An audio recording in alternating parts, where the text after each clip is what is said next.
সেদিন গিয়েছিলাম মার্কেটে, বেশ ঘুরে ঘুরে দুটো জিনিস কিনে বাড়িতে চলে আসলাম। আসার পথে কিছু মাছ নিয়ে নিলাম। হ্যাঁ বন্ধুরা, আমি একটু বেশি মাছ পছন্দ করি, খেতে মোটামুটি, বাট রান্না করতে খুব পছন্দ করি। তোমরা কে কে রান্না বা খেতে পছন্দ করো প্লিজ কমেন্ট করে জানিও। মাছটা এনেই মার হাতে দিয়ে বললাম, মা তুমি কেটে ধুয়ে বেছে দাও, রান্নাটা কিন্তু আমি নিজেই করব।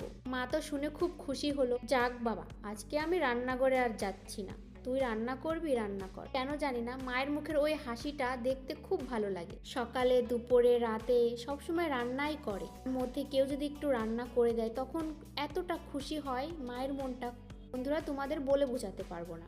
হ্যাঁ, রান্নার দিক দিয়ে আমি মাকে অনেকটা হেল্প করি, কারণ আমি রান্না করতেও খুব ভালোবাসি। সবজি দিয়ে মাছের ঝোল রান্না করেছিলাম, সবজির মধ্যে ব্রোকলি আলু দিয়ে রান্না করেছিলাম। তরকারিটা দেখে কি লোভনীয় লাগছে না?